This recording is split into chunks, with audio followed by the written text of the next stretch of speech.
الرجيم بسم الله الرحمن الرحيم يؤثرون على أنفسهم ولو كان بهم خصاصة صدق الله مولانا العظيم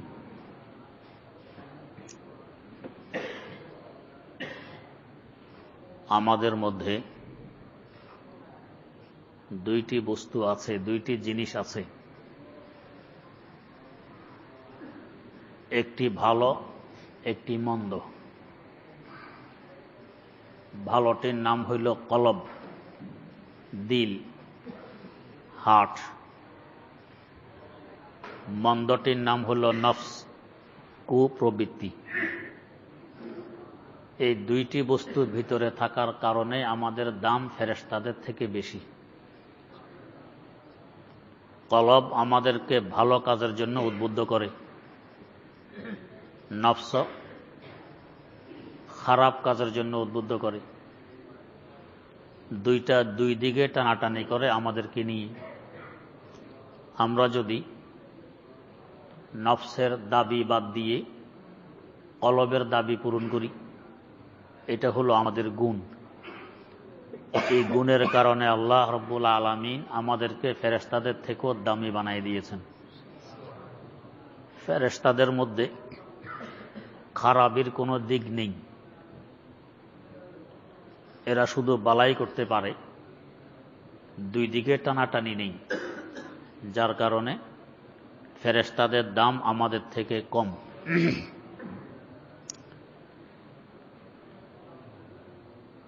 প্রত্যেক বস্তুয়ে দেখবেন নেগেটিভ পজিটিভ এটা ছাড়া সাধারণত কাজে লাগে না।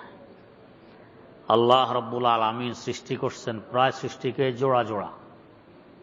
জোড়া জোড়া সৃষ্টি করার বরকতেই নিজামে দুনিয়ার নিয়ম নীতি চালু আছে, চলতেছে। জোড়া জোড়া না হলে চলতো না। গাছগাছালি পর্যন্ত জোড়া জোড়া, যদিও আমরা সর্বক্ষেত্রে বুঝি না। খেজুর গাছ, তাল গাছ, পেঁপে গাছ এগুলো সম্পর্কে বুঝি, নর আছে মেদি আছে। আর অন্যান্য সম্পর্কে তেমন বুঝি না, কিন্তু আছে। নর যদি না থাকতো তো মেদির মধ্যে ফল আসতো না। মেদি না থাকলে নিউ জেনারেশন কোথার থেকে আসতো? আমি একবার করাচিতে এক পেঁপে বাগানে গেছি ঘুরতে। বিশাল পেঁপে বাগান, হাজার হাজার মন পেঁপে হয়। তো দেখি যে বাগানে ফাঁকে ফাঁকে নর পেঁপে গাছ আছে। যারা বাগানের কর্মচারী এদেরকে জিজ্ঞেস করলাম যে ভাই, এগুলো তো ফল দেয় না, তোমার জোর টানতেছে, জমিনের শক্তি নষ্ট করতেছে, জায়গা নষ্ট করতেছে, এগুলো কেন রেখে দিয়েছ? এগুলো ফেলে দিলেই তো এর জায়গায় একটা মেদি গাছ লাগাইলে ভালো হইত। এরা হাসলো। হাসার কি আছে? এরা বলতেছে, হুজুর, যদি এই নর গাছগুলো ফাঁকে ফাঁকে না থাকতো তো মেদি গাছে ফল আসতো না।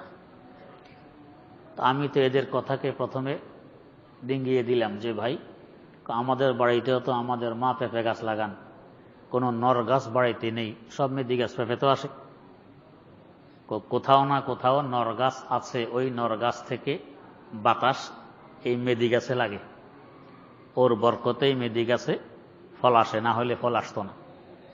তো পরে কথাটা বুঝে আসছে, আল্লাহ পাক তো বলতেছেন আমি প্রত্যেক বস্তুকে জোড়া জোড়া সৃষ্টি করেছি। এতে বোঝা যায় নর গাছ লাগবে। না হয় আল্লাহ পাক কোনো কাজ কখনো বেহুদা অনর্থক করেন না। তো নর গাছে যখন ফলে আসে না, এটা বেহুদা গাছে হইল, অনর্থক হইল, কেন এটা সৃষ্টি করলেন? তো বোঝা গেছে অনর্থক নয়, বেহুদা নয়, বরং এটার কারণে মেদি গাছে ফল আসে। এটা না হইলে মেদি গাছে ফল আসতো না। মুসলিম শরীফে হাদিস আছে, হযরত রাসূল আকরাম সাল্লাল্লাহু আলাইহি ওয়াসাল্লাম যখন হিজরত করে মদিনায়ে মুনাওয়ারায় পৌঁছলেন, তো দেখেন যে এরা করে কি, নর খেজুর গাছের ফুল এনে মেদি খেজুর গাছের ফুলের ভিতরে ঢুকাইয়ে রাখে। নর খেজুর গাছের ফুল কেটে মেদি খেজুর গাছের ফুলের ভিতরে ঢুকাইয়ে রাখে। হুজুর জিজ্ঞেস করলেন, এমন করো কেন? হুজুর, এমন করলে ফল ভালো হয়, খেজুর ভালো হয়। হুজুর বললেন, আরে ভালো মন্দ আল্লাহর হাতে, এখামাখা এগুলো বাদ দাও। তো হুজুরের কথায় মদিনাবাসীরা এবছর এগুলো করলেন না, নর গাছের ফুল মেদি গাছের ফুলের ভিতরে দিলেন না, ফল ভালো হয়নি। তো হুজুরের কাছে অভিযোগ নিয়ে আসলে, হুজুর আপনার কথায় আমরা তো এই কাজ করি নাই, আগে যে করতাম এখন তো ফল ভালো হয়নি। তখন হুজুর বললেন, আনতুম আ'লামু বিদুনিয়াকুম, তোমরা তোমাদের দুনিয়ার ব্যাপারে আমার থেকে অনেক ভালো বুঝো। দ্বীনের ব্যাপারে তো আমার কাছে ওহী আসে, এটা আমার থেকে জানতে হবে, কিন্তু দুনিয়ার ব্যাপারে এটা তোমরা আমার থেকে ভালো বোঝো। অতএব যদি এই পরাগ লাগাইলে নর গাছের ফুল মেদি গাছের ফুলের ভিতরে ঢুকাইয়া রাখলে ফল ভালো হয়, তো ঢুকাও। এরপরে আবার ঢুকানো শুরু হইল, ফল আবার ভালো হওয়া আরম্ভ হইল। এখন পর্যন্ত এই নিয়ম নীতি চলে আসতেছে। আমি মসজিদে কোবার পাশে দেখছি খেজুর গাছ, ছোট ফুল আসছে, তো ফুলের ভিতরে কিছু ফুল শুকনা। আমি একটা ধরে টান দিলাম, একজন আমারে বাধা দিল, এটা তো শুকনা। কইটা শুকনা এই জন্য এটা নর গাছ থেকে কেটে এটার ভিতরে ঢুকানো হয়েছে, এই জন্য শুকনা। তো দেখলাম যে ঠিকই তো, আসলে এটা আলোক ভিন্ন, নর গাছ থেকে কেটে ঢুকানো হয়েছে। তো নর আর মেদি এই জোড়া জোড়া বস্তু হওয়াতে দুনিয়ার নিয়ম নীতি চলতেছে, না হয় চলতো না। এই যে কারেন্ট পাইতেছে, এখানে দেখবেন তার দুইটা আছে, একটাই কাজ হয় না, দুইটা লাগে। তো সব কিছুর মধ্যে দুইটা, নেগেটিভ পজিটিভ, এইতেই দাম বাড়ে। আর শুধু একটা হলে আর দাম বাড়ে না। তো আমাদের ভিতরেও দুইটা আছে, ভালো কাজ করার জন্য কলব আর মন্দ কাজ করার জন্য নফস, দুইটা আছে। এই দুইটা থাকার কারণে আমাদের দাম বেশি। ফেরেশতাদের মধ্যে দুইটা নেই, শুধু ভালো করারটা আছে, মন্দ করারটা নেই, এই জন্য ওদের দাম আমাদের থেকে কম। এখন যদি আমি মন্দ কাজ পরিহার করে ভালো কাজের দিকে অগ্রসর হতে পারি, তাহলে আমার দাম ফেরেশতার থেকে বেশি। আর যদি খোদা না করুক ভালো কাজের দিকে অগ্রসর হতে পারলাম না, ভালো কাজ বাদ দিয়ে মন্দ কাজের দিকে অগ্রসর হইলাম, তো তাহলে ফেরেশতাদের থেকে বেশি হওয়া তো দূরের কথা, জগতের যত হায়াওয়ান জানোয়ার আছে সমস্ত হায়াওয়ান জানোয়ার থেকে আমি নিকৃষ্ট হয়ে গেলাম। আজমালা এক বাহারাদারি ওয়াজ বাহায়েমনি জোহাম, আজমালা এক বাহারাদারি ওয়াজ বাহায়েমনি জোহাম, বগজারাজ হেজে বাহায়েম কেজমালা এক বগজারি। আমি ভালো কাজের দিকে অগ্রসর হতে পারলে কেজমালা এক বগজারি, ফেরেশতাদেরকেও পিছনে রেখে আমি আরো সামনে চলে যেতে পারবো। এই জন্যই যে আমাকে পিছন থেকে টানার মতো আরেকটি বস্তু আছে, সেটা হলো নফস। তো কলব ভালো কাজের দিকে উদ্বুদ্ধ করে। এই ভালো কাজগুলো যেমন বিনয়ী, নম্রতা, নিজকে নিজে ছোট মনে করা, দুনিয়ার লালসা কম হওয়া, আখিরাতের লালসা বেশি হওয়া, আল্লাহকে ভালোবাসা, আল্লাহ রাসূল সাল্লাল্লাহু আলাইহি ওয়াসাল্লামকে মহব্বত করা, এই ধরনের কাজগুলো এগুলো কলব থেকে আসে। কলব আমাদেরকে উদ্বুদ্ধ করে, তুমি এইভাবে চলো। আর নিজকে নিজে বড় মনে করা, দুনিয়ার লোভ লালসা বেশি হওয়া, সীমা অতিরিক্ত লোভ করা, বেশি সম্পদশালী হওয়ার জন্য লোভ করা, আশা খুব বেশি করা, হিংসা করা, বিদ্বেষ করা, পরনিন্দা করা, গীবত করা, এগুলো সব আসতেছে নফসের পক্ষ থেকে। তো দুইটার দুই দিকে রোখ, দুই দিকে আমাদেরকে টানে। তো কলব যেদিকে টানে, যদি এগুলো আমি সব করতে পারি, তো এগুলোর নাম হইল আখলাকে হাসানা, ভালো চরিত্র, সচ্চরিত্র। আর নফস যেগুলোর দিকে টানে, এগুলো যদি খোদা না করি, এগুলিকে বলে আখলাকে রজিলা, খুব নিম্নমানের স্বভাব, খুব খারাপ স্বভাব, খারাপ চরিত্র। আল্লাহ রাসূল সাল্লাল্লাহু আলাইহি ওয়াসাল্লাম বলে গেছেন, বুইসতু লিউকারিমা মাকারিমাল আখলাক লিউতাম্মিমা মাকারিমাল আখলাক, আমাকে পাঠানো হয়েছে যাতে আমি এই আখলাকে হাসানা, এই ভালো চরিত্রবান মানুষকে করে দিতে পারি। এই জন্য তো মানুষকে ভালো চরিত্রবান করার জন্য হুজুর আসছেন, ভালো চরিত্রকে পুণ্যে পৌঁছানোর জন্য হুজুর আসছেন। আর এগুলো হুজুর নিজের মধ্যেও ছিল, অন্যের মধ্যেও আনার চেষ্টা করছেন। এই জন্য আল্লাহ রাব্বুল আলামিন তাকে সার্টিফিকেটও দিলেন কি, ওয়া ইন্নাকা লা আলা খুলুকিন আযীম, নিঃসন্দেহে আপনি বড় উত্তম চরিত্রের অধিকারী। আল্লাহ, এই কলব যে সমস্ত কাজগুলো আমাদেরকে করতে বলে, তার মধ্য থেকে একটি কাজের নাম হলো ঈসার। ঈসার মানে আমার থেকে আমি আরেকজনকে অগ্রাধিকার দেওয়া, এটা আমার হক, তারপরও আমি এটা আরেকজনকে দিয়ে দিলাম, ছেড়ে দিলাম, অগ্রাধিকার দেওয়া, এটাকে বলে ঈসার। এটা কলবের কাজ, উত্তম চরিত্রের একটি অংশ। এটা ভালো মানুষের গুণ, মুমিনের গুণ, যে আমি আরেকজনকে অগ্রাধিকার দিব, তরজিহ দিব। আল্লাহ রাব্বুল আলামিন মদিনার মুহাজিরদের প্রশংসা করছেন যে মুহাজিরদের একটা স্বভাব হলো কি, এরা ইসার করে, অগ্রাধিকার দেয় আরেকজনকে। ওয়ালাউ কানা বিহিম খাসাসা ওয়া ইউসিরুনা আলা আনফুসিহিম ওয়ালাউ কানা বিহিম খাসাসা। নিজের প্রয়োজন আছে, নিজের দরকার আছে, নিজে অসহায়, তারপরও আরেকজনের জন্য সহায় হয়, নিজের দিকে খেয়াল করে না। আল্লাহ রাসূল সাল্লাল্লাহু আলাইহি ওয়াসাল্লাম নিজেও এমন করতেন, সাহাবায়ে কেরামের মধ্যে এই গুণটা উনি আনতে সক্ষম হয়েছেন। আর হযরতে সাহাবায়ে কেরাম রাদিয়াল্লাহু তাআলা আনহুম থেকে এই গুণ তাবেঈনের কাছে, তাদের থেকে তাবেঈনের কাছে, এভাবে আস্তে আস্তে দিন দিন কমতেছে, দুর্বল হইতেছে, আজ পর্যন্ত আসতেছে। এই আগে তো রাসূলুল্লাহ সাল্লাল্লাহু আলাইহি ওয়াসাল্লামের কাছে এগুলো সব ছিল, দ্বীনের যত শাখা প্রশাখা আছে সবকিছু তার মধ্যে ছিল, সাহাবায়ে কেরামের মধ্যে ছিল। কিন্তু আস্তে আস্তে দুর্বলতা দেখা দেওয়ার কারণে বিভিন্ন শাখাগুলোকে ভিন্ন ভিন্ন ভিন্ন ভিন্ন করে আমাদের সামনে তুলে ধরা হয়েছে, যাতে আমরা সহজে বুঝতে পারি, আমল করতে পারি। এই জন্য এখন এলমে তাসাউফ, এলমে বাতিন একটা ভিন্ন হয়ে গেছে, এলমে শরীয়ত, এলমে জাহের একটা ভিন্ন হয়ে গেছে। না হলে ওই সময় এগুলো ভিন্ন ছিল না, ভিন্ন হওয়ার দরকারও ছিল না, এখন ভিন্ন হয়েছে। এই যে এখন মনে করেন ডাক্তারি বিদ্যা, কেউ আছে শুধু চোখ সম্পর্কে ভালো জানে, চোখের ডাক্তার। কেউ আছে দাঁত সম্পর্কে ভালো জানে, দাঁতের ডাক্তার। কেউ আছে কান সম্পর্কে ভালো জানে, কানের ডাক্তার। এক একজন এক এক অঙ্গের ডাক্তার। এখন যে কান সম্পর্কে অভিজ্ঞ, হে যদি বলে যে চোখ সম্পর্কে যে অভিজ্ঞ, হে ডাক্তারে নয়, এটা ভুল কথা।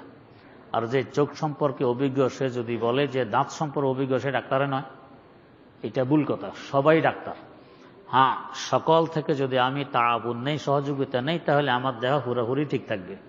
দাঁতের সমস্যা হলে দাঁতের ডাক্তার, চোখের হলে চোখের ডাক্তার, কানের হলে কানের ডাক্তার, পেটের হলে পেটের ডাক্তার, সব মিললে আমার দেহ ঠিক থাকবে। তো ঠিক এরকম ইসলামী শরীয়তটাও বাতিনি কিছু ব্যাপার স্যাপারও আছে, জাহিরি ব্যাপার স্যাপারও কিছু আছে। এগুলো সব মিললে তো ইসলাম মোকাম্মাল হয়। হ্যাঁ, এখন যারা জাহের নিয়ে আসে এরা যদি বাতেনকে তুচ্ছতাচ্ছিল্য করে, এটা ঠিক হবে না। আর যারা বাতেন নিয়ে আসে এরা জাহেরকে তুচ্ছতাচ্ছিল্য করলে এটা ঠিক হবে না। বরং সবগুলো একসাথ করে আমাকে চলা লাগবে। একটা বাদ দিলে এটা অসম্পূর্ণ দিন হবে, আমি গন্তব্যে পৌঁছতে পারবো না। আমাদেরকে সাধারণত বোঝানো হয়, ভাই দেখেন, শরীয়ত, তরিকত, মারেফত, হাকিকত, এই চারটা জিনিস আছে। এমনভাবে আমাদের সামনে তুলে ধরা হয়, মনে হয় যেন এটা আমাদের কাজ নয়, এটার জন্য ভিন্ন এক গ্রুপ আছে, হেরাই এই কাজ করবে, আমাদের পক্ষে সম্ভব নয়, কঠিন করে তোলা হয়। মোটেও কঠিন নয়, এটা আমাদের জন্যই, বড় সহজ, আমাদের জন্যই।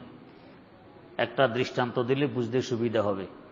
আপনি চিটাগাং যাইবেন, চিটাগাং একজন বড় আলেমের সাথে সাক্ষাৎ করবেন। এর আগে কখনো চিটাগাং যান নাই, কিভাবে যাইতে হয় এই সম্পর্কে অভিজ্ঞতা নেই। তা আপনি চিটাগাং যাইবেন, নিয়ত করলে কি যাওয়া হয়ে যাবে? হবে না। কিভাবে যেতে হবে এটা আগে শিখা লাগবে। যে কমলাপুর স্টেশন যাওয়া লাগবে, সেখান থেকে টিকিট করতে হবে। এরপরে মাইকে ঘোষণা আসবে চিটাগাংগামী গাড়ি কোন প্ল্যাটফর্মে দাঁড়াই আছে, ওই প্ল্যাটফর্মে গিয়ে যে ক্লাসের টিকিট, ওই ক্লাসে আমাকে উঠতে হবে। এরপরে যাইয়া এটা চিটাগাং পৌঁছবে। আবার প্রত্যেক স্টেশনে দাঁড়ালে একটু দেখতে হবে গাড়িটা ঠিক চলতেছে কিনা, কি চিটাগাং রোডে যায় না আবার অন্যদিকে চলে, সিলেটের দিকে চলে যেতেছে, ময়মনসিংহের দিকে চলে যেতেছে, দেখতে হবে। এরপরে যার কাছে আমি যাইতেছি তার কিছু পরিচয় আমাকে অর্জন করা লাগবে, দেখতে কেমন, পোশাক আশাক কেমন, স্বাস্থ্যমাস্ত কেমন, তারপর আমি চিনব। এরপরে আমি তার কাছে গিয়ে পৌঁছলাম, না হয় পৌঁছা সম্ভব হবে না।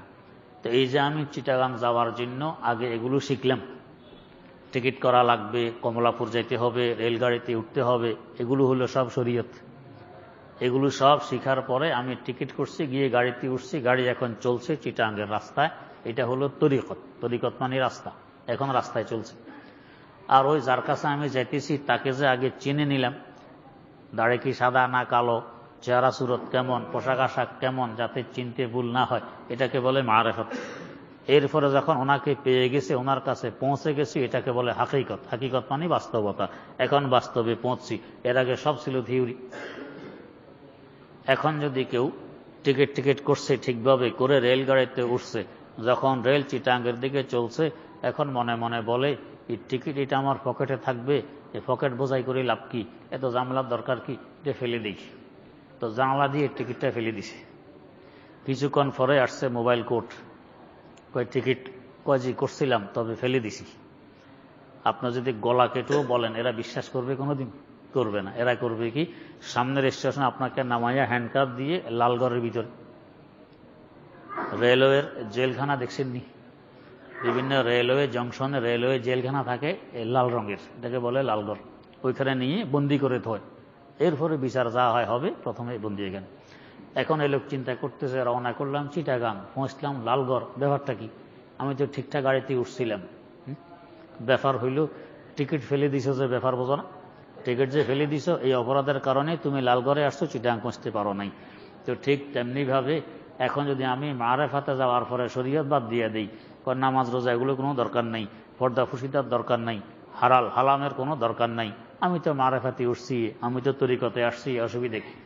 তো দেখবেন আযাবের ফেরেশতারা হ্যান্ডকাপ লাগিয়ে লালগড় মানে জাহান্নামে নিয়ে যাবে। চিন্তা করবেন, রওনা করছিলাম বেহেশতে, ঠিকঠাকে তো চলছিলাম, এখন জাহান্নামে কেন আসলাম? কারণ কি? কেন আসলে শরীয়ত যে বাদ দিয়ে দিছো, বোঝো না? এই শরীয়ত বাদ দেওয়ার কারণেই তুমি এখন জান্নাতের পরিবর্তে জাহান্নামে পৌঁছছো। একটাও বাদ দেওয়া যাবে না, সবগুলো নিয়েই সাথে চলা লাগবে, সবগুলো নিয়েই চলা লাগবে, বাদ দেওয়া যাবে না। যাই হোক, তো বলতেছিলাম, কলব যে সমস্ত ভালো কাজের জন্য আমাদেরকে উদ্বুদ্ধ করে, তার মধ্যে একটা হলো ঈসার, আরেকজনকে অগ্রাধিকার দেওয়া। আমি আমার তুলনায় আরেকজনকে অগ্রাধিকার দিলাম। দেখা যায়, আমি নিজেও দেখছি, তাই বলতেছি, খাইতে বসছে, সামনে তরকারির পেয়ালা আসছে, বস আমি সকলের আগে চামচ নিয়ে ভালো ভালো কি আছে এগুলো সব আমার প্লেটে নিলাম, আর বাকিরা খাইতে পারুক আর না পারুক, এদিকে আমার কোনো খেয়াল নেই, আমার ভ্রুক্ষেপ নেই। তার মানে আমি এখনো মানুষ হইতে পারি নাই, হাইওয়ানের মতো হইলাম। হাইওয়ানরা চায় যে অন্য মরুক আর বাসুক, আমার কিছু আশা যায় না, আমার পেট বোঝাই হইলেই হইল, এটা হাইওয়ানের স্বভাব। হ্যাঁ, দরকার ছিল আমি পরে নিব, বাকিরা সবাই নিয়ে থাকলে নিব, না থাকলে নিবই না, কোনো অসুবিধা নেই। অনেক সময় লবণ দিয়েও ভাত খাওয়া যায়, আর একাধ বেলা না খাইলেও কোনো সমস্যা হয় না, আমি মরবো না। ঈসার আরেকজনকে অগ্রাধিকার দেওয়া, এটা হলো আসল নিয়ম, শরীয়তের শিক্ষা হলো এটা, যে আরেকজনকে অগ্রাধিকার দেওয়া। এতে দেখবেন ঝগড়া ফাসাদ হবে না, হিংসা বিদ্বেষ সৃষ্টি হবে না, দুনিয়া স্বর্গে পরিণত হয় যদি আমি ঈসারের মুআমালা করতে পারি, আরেকজনকে অগ্রাধিকার দিতে পারি। হযরতে সাহাবায়ে কেরাম রাদিয়াল্লাহু তাআলা আনহুম এমনই করছেন। ইয়ারমুকের যুদ্ধ, আপনারা অনেকে ইতিহাস পড়ছেন। ইয়ারমুকের যুদ্ধ শেষ, বহু মুজাহিদিন ইসলাম আহত অবস্থায় ময়দানের এদিক সেদিক পড়ে আছে। হঠাৎ এক কোণ থেকে আওয়াজ আসলো, আহ, এক ফোঁটা পানি। পানির পিপাসা, সারাদিন যুদ্ধ করছে, এখন পানি। তো একজনের কাছে একটু পানি ছিল, এক পেয়ালা, দৌড়িয়ে গেছে তার কাছে, সে পেয়ালা হাতে নিয়ে মুখের সামনে আনছে, এখন পান করবে। সারাদিন যুদ্ধে ছিল, কি পরিমাণ পিপাসা, এখন পানি পান করবে, তৃপ্তি হবে। এই সময় আরেক কোণা থেকে আওয়াজ আসতেছে, এক ফোঁটা পানি। এই পানিটা তো পান করলেন না, অথচ ওনার প্রয়োজন আছে খুব বেশি, তারপরেও পান করলেন না। আমার ওই ভাইয়ের হয়তো কষ্ট আমার থেকে আরো বেশি হইতেছে, পানি তাকে নিয়ে দেন। পানিওয়ালা তার কাছে গেছে, উনিও পেয়ালা হাতে নিয়ে ঠোঁটে লাগাইছেন, এখন পান করবেন। এই সময় আরেক কোণ থেকে আওয়াজ আসতেছে, এক ফোঁটা পানি। ইনিও পান করলেন না, বললেন যে আমার ওই ভাইয়ের কষ্ট আমার থেকে হয়তো বেশি হইতেছে, পানি তার কাছে নিয়ে যান, তাকে পান করান। ওনার কাছে আসলো, ইনিও পেয়ালা হাতে নিয়ে মুখে লাগাইলেন, এখন মাত্র টান মারবেন। এই সময়ে আরেকখান থেকে আওয়াজ আসতেছে, এক ফোঁটা পানি। ইনিও পেয়ালা সরাই ফেললেন, ভাই আমার ওই ভাইয়ের কাছে নিয়ে যান, ওনার কষ্ট আমার থেকে বেশি হইতে পারে। দৌড়িয়ে পানিওয়ালা এনার কাছে আসছে, এসে দেখে যে উনি ঠান্ডা হয়ে গেছেন, শাহাদাত বরণ করছেন। এনাকে আর পানি পান করানো সম্ভব হয়নি, এর আগেই উনি বিদায় নিয়ে গেছেন। আবার ফিরে আসছেন তৃতীয় জনের কাছে, এসে দেখেন ইনিও আর নেই। আসছেন দ্বিতীয় জনের কাছে, দেখেন যে ইনিও শাহাদাতের সূরা পান করছেন। আসছেন প্রথম জনের কাছে, দেখেন যে ইনিও আর এই জগতে নেই। পানির জায়গায় পানি রয়ে গেছে, সকলেই বিদায় হয়ে গেছেন, পানি কেউ পান করলেন না। এটা হলো দ্বীনের শিক্ষা, ইসলামের শিক্ষা, যে ভাইকে অগ্রাধিকার দাও, আমার কষ্ট হইলে হোক। এটা হলো নিয়ম। আল্লাহ যাদের অবদানে, যাদের কোরবানির বিনিময়ে আমরা সঠিক শরীয়ত, সঠিক ইসলাম পাইছি, হাদিস পাইছি, ফিকহ পাইছি, তাদের মধ্যে একজন হযরত ইব্রাহিম আন-নাখঈ রাহিমাহুল্লাহ, আমাদের মযহাবের প্রবর্তক ইমামে আযম ইমাম আবু হানিফা রাহিমাহুল্লাহু তাআলার দাদা উস্তাদ। আমাদের ইমাম সাহেবের মেইন উস্তাদের নাম হইল হযরত হাম্মাদ রাহিমাহুল্লাহু তাআলা, আর তার উস্তাদ ছিলেন হযরত ইব্রাহিম আন-নাখঈ রাহিমাহুল্লাহু তাআলা। বাড়ি ছিল কুফা। আর ওই সময়ে আরেকজন ইব্রাহিম ছিলেন, ওনার বাড়িও কুফা। ইনাকে বলতো ইব্রাহিম আন-নাখঈ, আর ওনাকে বলা হয়তো ইব্রাহিমের তাইমি। ব্যস্কম শুধু এতটুক, একজনের পিছনে নাখঈ, আরেকজনের পিছনে তাইমি, দুইজনে ইব্রাহিম, দুইজন একই জমানার, দুইজনের ওস্তাদ প্রায় এক, দুইজনের ছাত্র প্রায় এক, দুইজনেই মুহাদ্দিস, দুইজনেই মুফতি, দুইজনেই বড় আলেম। আল্লাহ, তখন ছিল হাজ্জাজ বিন ইউসুফের জমানা। হাজ্জাজ বিন ইউসুফের জুলুম অত্যাচারের কথা কে না জানে? আগের যুগের জালেমরা অন্যরকম ছিল, এত জুলুম অত্যাচার করছে, তারপরও প্রতি রাত্রে 200 রাকাত নফল নামাজ পড়তো হাজ্জাজ বিন ইউসুফ। আর আমরা যতই ন্যায় পরায়ণ হই, পড়ি না 200 রাকাত, পড়ি না। কিন্তু এত বড় জালেম হওয়ার পরও খোদাকে কিন্তু বলে নেই, 200 রাকাত প্রতি রাত্রে নফল নামাজ পড়তো। হাজ্জাজ বিন ইউসুফ এত বড় জালেম ছিল, কিন্তু এই যে কোরআন শরীফে আমরা জের জবর পেশ এগুলো আছে আমাদের কোরআন শরীফে, আগের যুগে এগুলো ছিল না। জের জবর পেশ ছাড়া এমনি পড়া হইতো, যেরকম আমরা হাদিস পড়ি। আমাদের হাদিসের কিতাবে দেখবেন জের জবর পেশ নেই। আরবি ব্যাকরণ আগে নিজের মধ্যে আনতে হবে, ব্যাকরণ শিখতে হবে, তারপর ব্যাকরণ অনুপাতে কোথায় জের হবে, কোথায় জবর হবে, কোথায় পেশ, কোথায় তসদিদ, কোথায় সাকিন, কোথায় টান হবে, কোথায় হবে না, এগুলো এইভাবে আমাদেরকে পড়া লাগতো। কিন্তু এই হাজ্জাজ বিন ইউসুফ এই কাজ করছে, কোরআন শরীফে জের জবর পেশ এগুলো লাগাইয়া গেছে, যার কারণে আমরা যারা আরবি ব্যাকরণ জানি না তাদের জন্য পড়া সহজ হয়ে গেছে। কিয়ামত অবধি কোটি কোটি মুসলমান তার এই কাজের দ্বারা উপকৃত হইতেছে। তো যাই হোক, বড় জালেম ছিল, কিন্তু ছিল বড় গায়রতমন্দ, আত্মমর্যাদা বোধ তার মধ্যে অনেক ছিল। সিন্ধু প্রদেশ মুসলমানদের হাতে কি করে আসে? শ্রীলঙ্কা থেকে জাহাজ যাইতেছে আরবের দিকে, যখন সিন্ধু নদীর মোহনায় জাহাজটি পৌঁছে, তো এই সিন্ধু দেশের কিছু লোকজন, এরা ছিল হিন্দু, এরা এসে ওই জাহাজটি লুট করে নেয়, এবং জাহাজে একজন মহিলা ছিল, তার ইজ্জত নষ্ট করে। মহিলা মুসলমান ছিল, তখন ইরাকের গভর্নর ছিল হাজ্জাজ বিন ইউসুফ। তো মহিলা এই সিন্ধু প্রদেশে সিন্ধু নদীর মোহনা থেকে আওয়াজ দিল, ওয়া হাজ্জাজা। ইসলাম বিশ্বের পূর্ব অঞ্চলের ক্ষমতায় হাজ্জাজ, ও হাজ্জাজ তুমি কোথায়? তোমার একজন দ্বীনী বোনের ইজ্জত নষ্ট করতেছে হিন্দুরা, তুমি কোথায়? এই আওয়াজ দিয়ে গেছে। কিন্তু সিন্ধুর প্রদেশ থেকে আওয়াজটি আরবে পৌঁছে না। তো লোক মারফতে এই আওয়াজ পৌঁছছে হাজ্জাজ বিন ইউসুফের কানে, কি আমার দ্বীনী বোনের ইজ্জত নষ্ট করছে, এটা বরদাস্ত করা যাবে না। এই হাজ্জাজ বিন ইউসুফ তখন মোহাম্মদ বিন কাসেম রাহিমাহুল্লাহু তাআলাকে সেনাপতি বানাইয়ে কিছু মুজাহিদিন ইসলাম দিয়ে সিন্ধু প্রদেশে পাঠায়। এরা এখানে এসে ইসলামের পতাকা উড়ায়, এই পুরা সিন্ধু প্রদেশ ইসলামের পতাকা তলে চলে আসে। ওই এক মহিলার আওয়াজ, ওই গায়রত, আত্মমর্যাদা বোধ রক্ষা করতে গিয়ে হাজ্জাজ বিন ইউসুফের এই জমানায় এই সিন্ধু প্রদেশ ইসলামের পতাকা তলে আসে। যাই হোক, হাজ্জাজ বিন ইউসুফ তার জুলুম প্রসিদ্ধ, সে 1,20,000 হাফেজে কোরআনকে শহীদ করছে। 1,20,000। আল্লাহ সামান্য কিছু তার কানে পৌঁছতো তো বাস হত্যা করে দাও, এটাই ছিল তার নিয়ম। আল্লাহ, তো হযরত ইব্রাহিম আন-নাখঈ রাহিমাহুল্লাহ বহু বড় মুহাদ্দিস, বহু বড় ফকিহ, বহু বড় মুজতাহিদ, বহু বড় মুফতি, বহু বড় জাহেদ, বহু বড় আবেদ, কোনো দিকে কমতি নেই। তার বিরুদ্ধে ওয়ারেন্ট জারি হয়েছে, তাকে বন্দী করো। তো পুলিশ আসছে ইব্রাহিম আন-নাখঈর খোঁজে, তো এসে পাইছে ইব্রাহিমের তাইমিকে। ইব্রাহিমের তাইমিও জানেন যে ইব্রাহিম আন-নাখঈর বিরুদ্ধে ওয়ারেন্ট জারি হয়েছে। তো পুলিশ এসে জিজ্ঞেস করতেছে, তোমার কি নাম? ইব্রাহিম। তাইমি বলে না। পুলিশ তো মনে করছে এই তো হয়েছি, আমাদের আসামি তো এইটাই, তো ওনাকে বন্দি করছে, অ্যারেস্ট করছে। ওনাকে অ্যারেস্ট করে নিয়ে জেলখানায় ঢুকেছে।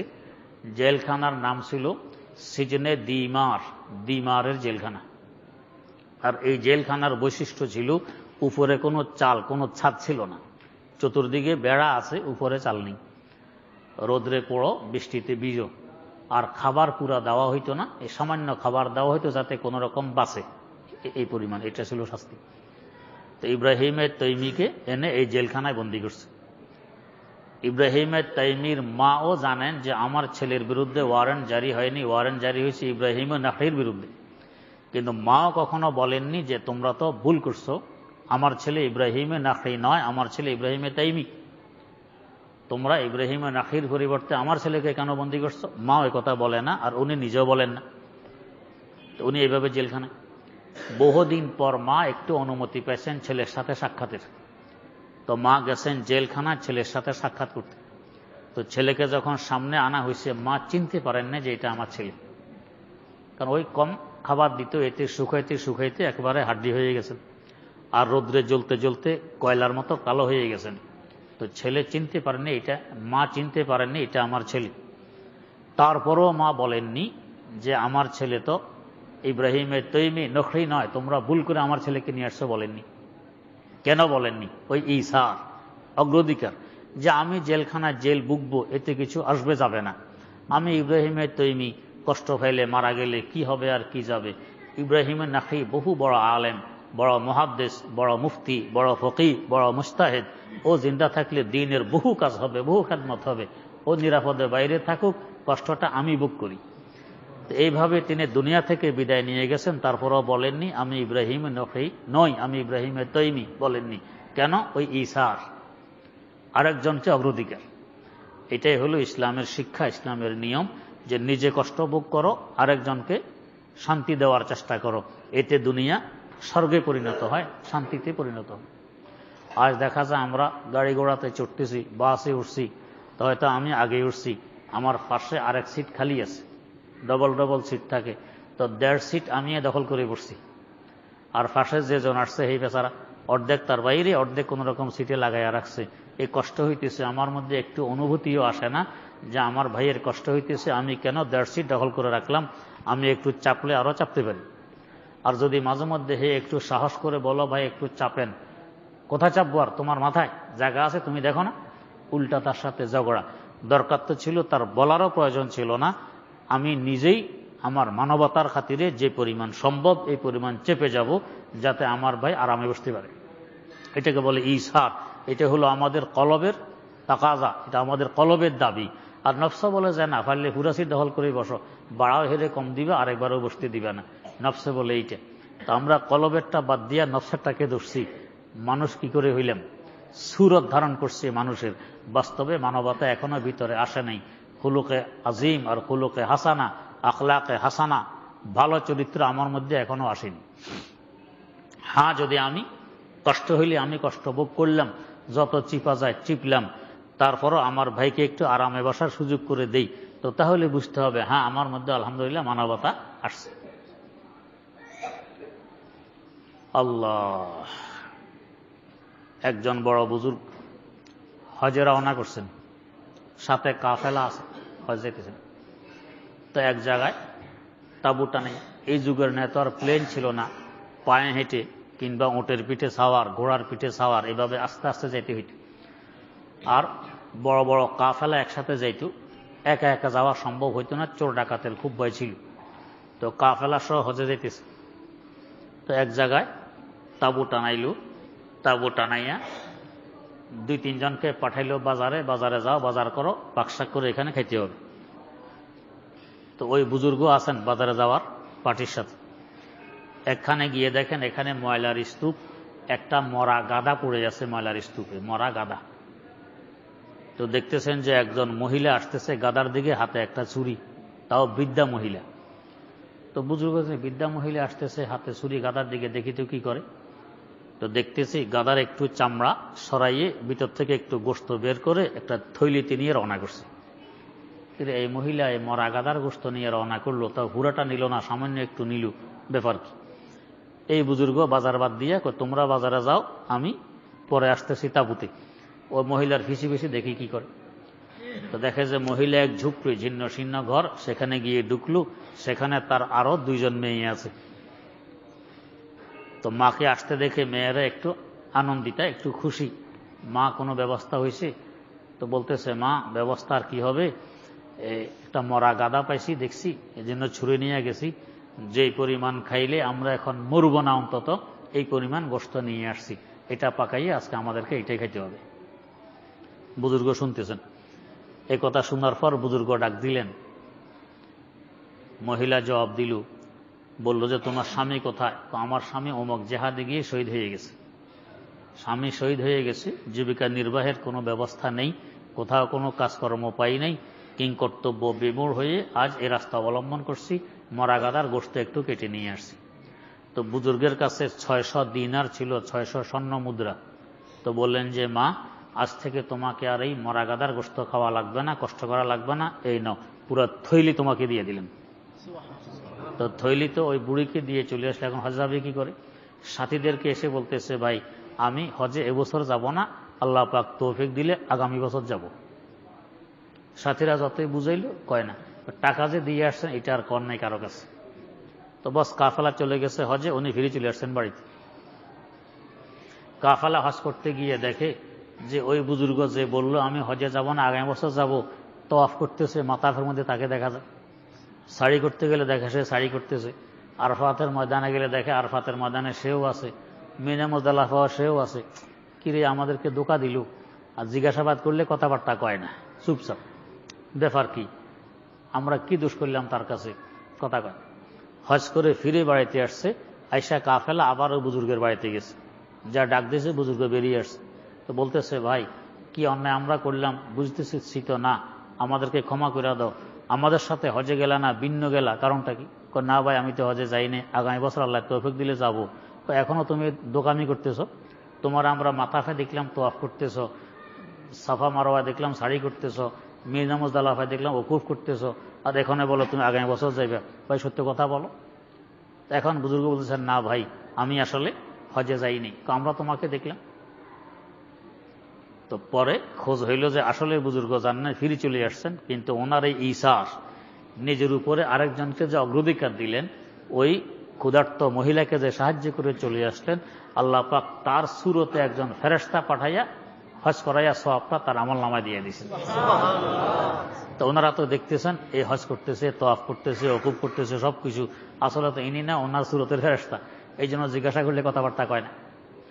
তো ঈসার ইউসিরুনা আলা আনফুসিহিম ওয়ালাউ কানা বিহিম খাসাসা, নিজের উপর আরেকজনকে অগ্রাধিকার দেওয়া, এটা হলো আমাদের কলবের দাবি। আর নফসা বলে যায় না, নিশ্চয় অগ্রাধিকার দাও। হ্যাঁ আমি কি এর থেকে কম, অমকের বসতে দিল, আমারে বসতে দিল না, হেরে চেয়ার দিল, আর আমারে ফিরি দেয়, অমকের খাইতে দিল, আমারে কিছু বলল না। না, এটা মানবতা নয়। মানবতা হইল না বলুক, অমকেরই বলুক, অমকেরই দেখ, অমকেরই সবকিছু করুক, এটাই আসল মানবতা, এটা কলবের দাবি। তো কলব একদিকে দাবি করবে, নফস আরেক দিকে দাবি করবে। আমরা যদি নফসকে বাদ দিয়ে কলবের দাবি পূরণ করতে পারি, তাহলে খুলুকে আজিমের মালিক, এটা হলো পূর্ণ মানুষ। আর যদি কলবের দাবি পূরণ করতে না পারি, নফসের দাবি পূরণ করি, নফস যা বলে ওইটাই মানি, ইসার বলতে কিছু নেই, নিজকে নিজে অগ্রাধিকার দেই, তো বুঝতে হবে আমার মানবতার মধ্যে এখনো ঘাটতি রয়ে গেছে, আমি পূর্ণ মানুষ হইতে পারিনি। তো এই যে কলবের দাবিগুলো পূরণ করা আর নফসের দাবিগুলো বাদ দেওয়া, এটা এইভাবে হাসিল হয় না, এইভাবে আসে না, নিজে চেষ্টা করলে হয় না। হ্যাঁ, যারা এইভাবে আরেকজনের তত্ত্বাবধানের থেকে চেষ্টা করে এগুলো করছেন, খুলুকে আজিম অর্জন করছেন আর আখলাকে রজিলা বর্জন করছেন, এমন কোনো হক্কানি বুজুর্গের কাছে থেকে তার পরামর্শ নিয়ে চললে এগুলো আস্তে আস্তে আসে, এমনি আসে না। এই জন্যই হক্কানি পীরি মুরিদির সিলসিলা। হযরত রাসূলুল্লাহ সাল্লাল্লাহু আলাইহি ওয়াসাল্লামের জামানায় ওনারা জামের ছিলেন, সব গুণে গুণান্বিত ছিলেন, কিন্তু আমরা নাকেস, আমরা সবাই অসম্পূর্ণ। এই জন্য আমরা কেউ এই লাইনে আসি, কেউ এই লাইনে আসি, সব একসাথ করলে পূর্ণ ইসলাম হবে, যে কোনো একটা থাকলে এটা পূর্ণ ইসলাম হবে না। তো একজন হক্কানি বুজুর্গের সংসব আর সহবতে এসে এগুলো অর্জন করা লাগে, এমনি সাধারণত হয় না। অনেক কিছু আছে দেখবেন এটা আমার মনের ধারে কাছেও আসবে না, কিন্তু কোনো বুজুর্গের সোহবতে গেলে, ওনার সংসর্গে গেলে তখন বুঝে আসবে। এই যে আমরা নাক সাফ করি, নাক কেন সাফ করি? নাকে ময়লা জমছে বা নাক বন্ধ হয়ে গেছে, তো ফ্যাট করলাম, সাফ করে ফেললাম, বা শেষ। কিন্তু আমাদের ওস্তাদ কায়েদে মিল্লত হযরত মাওলানা মুহাম্মদুল্লাহ হাফিজি হুজুর রহমতুল্লাহ আলাইহি, হুজুর আমাদেরকে একদিন বললেন, দেখো আমি যে নাক সাফ করি তখন নিয়ত করি আল্লাহ কত পিপিলিকা, কত পোকামাকড় ক্ষুধার্ত আছে, আমার নাকের ময়লা তো এদের খাবার, তো ওদের খাবারের জন্য আমি নাকের ময়লা ফেলতেছি, নিয়ত। এখন দেখেন আমরা নাক সাফ করছি, সওয়াব হয় নাই, আর হযরত হাফিজি হুজুর রহমতুল্লাহ আলাইহি নাক সাফ করছেন, নাক সাফ হয়েছে, সওয়াব হয়েছে। এটা তো আমাদের মনে আসতো না, এটা ওই এক বুজুর্গের মনে করানোর কারণে মনে আসতেছে, না হলে তো মনে আসতো না। আমার দাদা ওস্তাদ হযরত আল্লামা মুফতি মোহাম্মদ শফি রাহেমাহুল্লাহ, ওনার ওস্তাদ ছিলেন হযরত মিয়া আসগর হোসাইন রাহেমাহুল্লাহ।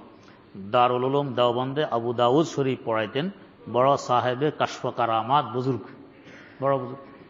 তো মুফতি শফি রহমতুল্লাহ আলাইহির সাথে ওনার সম্পর্ক ছিল খুব গভীর। একদিন মুফতি সাহেবকে দাওয়াত করছেন, ওস্তাদ ছাত্রকে দাওয়াত করছেন।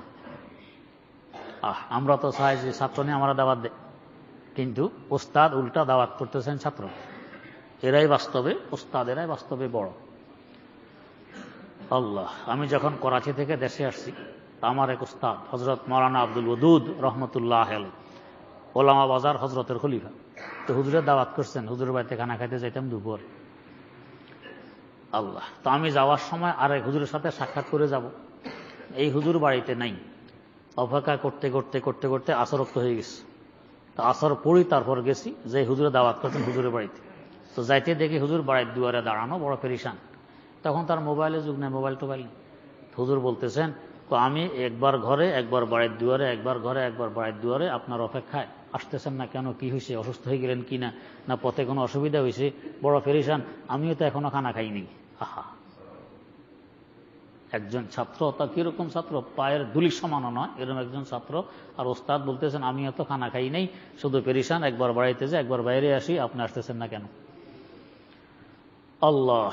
তো মিয়া আসগর হোসেন রহমতুল্লাহ আলাই দাওয়াত করছেন মুফতি শফি রহমতুল্লাহ আলাইকে, উনি ছাত্র, ছাত্রকে দাওয়াত করছেন ওস্তাদ, একসাথে খানা খাইছেন।